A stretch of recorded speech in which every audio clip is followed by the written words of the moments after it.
یہ بڑا عظیم شان اجتماع ہے، اور جیسے ایک باغ ہوتا ہے اس میں 1000 قسم کے پھول ہوتے ہیں اور ان پھولوں کی 1000 قسم کی خوشبو ہوتی ہے، یہ آج کا جلسہ بھی اس کی نظیر پیش کر رہا ہے، بلکہ اس سے بھی بڑھ کر ہے۔ سیدنا صدیق اکبر رضی اللہ تعالی عنہ کا ایک مقولہ ہے جس کا حاصل یہ ہے کہ جس نے قرآن سیکھ لیا،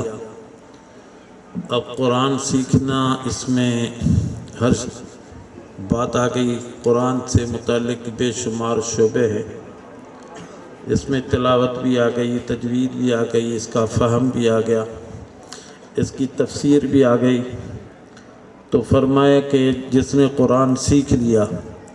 یہ بات میں ایک تھوڑا سا وقت لوں گا، اس کو ذرا توجہ سے سنیں۔ فرمایا کہ جس نے قرآن سیکھ لیا اور پھر وہ کسی بڑے صاحب نعمت، چاہے کتنی بھی بڑی نعمت والا ہو، کسی صاحب نعمت سے اپنے آپ کو حقیر سمجھے، کسی صاحب بڑی سے بڑی صاحب نسبت سے اپنے آپ کو حقیر سمجھے، تو اس نے عظیم شے کو حقیر اور حقیر کو عظیم سمجھ لیا۔ یعنی پھر بھی وہ سمجھے کہ یہ دنیا بڑھ کر ہے، یہ کار کوٹھیوں والے بڑھ کر ہیں، اور یہ جائیداد والے، حکومت والے، وزراء، امراء اور زمیندار، چاہے کھرب پتی ہوں، کچھ بھی ہوں، لیکن صاحب قرآن اگر اس کو یہ سمجھ رہا ہے کہ یہ بڑا ہے اور اپنے کو کچھ نہیں سمجھ رہا، تو یہ گویا حقیر شے کو عظیم سمجھ رہا ہے اور عظیم شے کو حقیر سمجھ رہا ہے۔ یہ ہمارے عزیز طلباء، علماء وغیرہ، ہم کو اس پر اللہ کا شکر ادا کرنا چاہیے کہ اللہ تعالیٰ نے ہم کو قرآن سے منسلک فرما کر قرآن کی خدمت سے، قرآن پڑھنے سے، سمجھنے سے دنیا و ما فیہا کی تمام نعمتوں سے گویا اللہ تعالیٰ نے ہم کو اعلیٰ کر دیا ہے۔ یہ ایسی نعمت ہے، علامہ شاطبی کا بھی ایک مقولہ ہے کہ جس کو قرآن ملا اس کو بہت بڑا مان اور مرتبہ ملا، اور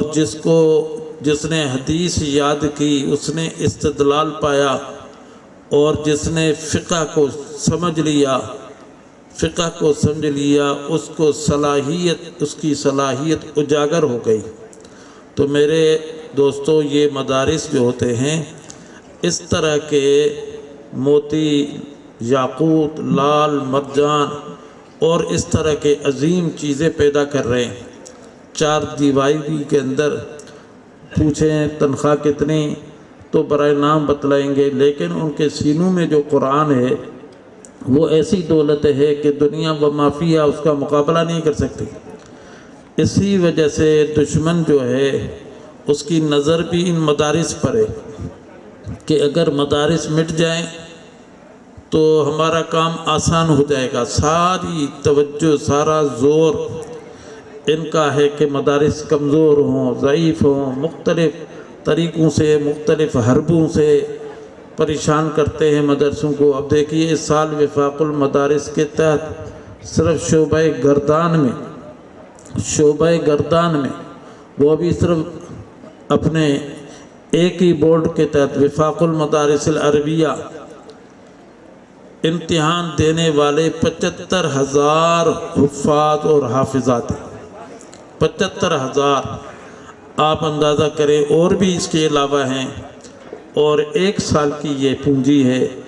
یہی ماشاءاللہ اس مدرسے کے بھی طلبہ ہیں، یہ ابھی جن کی دستار ہوگی، یہ جمع ہو رہے ہیں چھوٹے چھوٹے موتیوں کی طرح۔ یہ بڑی نعمت ہیں، بہت بڑی نعمت ہیں،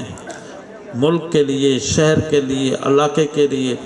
سب کے لیے بڑی نعمت ہیں۔ ہمیں اللہ کا شکر ادا کرنا چاہیے، اہل شہر کو، اہل ثروت کو ان پر لازم ہوتا ہے کہ وہ ان کی قدر کریں۔ یہ اپنے آپ کو قرآن کریم کی خدمت میں لگائے ہوئے ہیں، اپنا وقت 24 گھنٹے اسی میں صرف کیے ہوئے ہیں، تو اہل ثروت کا فرض بنتا ہے کہ وہ بھی دامے درمے سکھنے ان سے مدد کریں، ان کو مانگنا نہ پڑے، بغیر مانگنے کے جو اہل ثروتیں مدرسوں میں خود پہنچائیں رقم، یہ سب آپ کی طرف سے جو فرض کفایہ ہے اس کو ادا کر رہے ہیں، تو آپ ان کو اس طرح مال کے سلسلے میں مستغنی کریں کہ ان کی کم سے کم اس طرف توجہ ہی نہ ہو، تاکہ اور زیادہ سے زیادہ یہ حفاظ پیدا کریں۔ چھوٹے چھوٹے بچے ہوتے ہیں اور دیکھیے کہ کس طرح قرآن کریم کو سینے میں لاتے ہیں، تو حاضرین سے اور ان کے واسطے سے جو ان کے دیگر اہل ثروت ہیں ان سے میں درخواست کروں گا کہ آپ خاص طور سے اس مدرسے کو، یہ نیا مدرسہ ہے لیکن اس کا کام بہت پرانا ہے اور وقیع اور قیمتی ہے، اور اسی طرح دیگر مدارس سے دل کھول کر کے تعاون کریں تاکہ یہ حضرات بے فکر ہو جائیں۔ جتنے بے فکر رہیں گے اتنا کام اچھا کریں گے، اور اگر یہ بے فکر نہیں ہوئے تو پھر یہاں کا کام کمزور ہوگا۔ بس میں اسی پر اکتفا کرتا ہوں، دل سے دعا ہے اللہ تعالیٰ اس کو دن دگنی رات چگنی ترقی عطا فرمائے۔ ہمارے ہم نام قاری محمود صاحب کو اللہ تعالیٰ ان کے عمر میں، صحت میں، عافیت میں، خدمت میں خوب خوب ترقیاں اور برکتیں عطا فرمائیں، اور بڑے بڑے حضرات قرہ یہاں موجود ہیں، ان کے سامنے مجھے سے طالب علم کو لب کشائی بھی مناسب نہیں تھی، اللہ تعالیٰ معاف فرمائے۔ وآخر دعوانا ان الحمدللہ رب العالمین۔ مرحلہ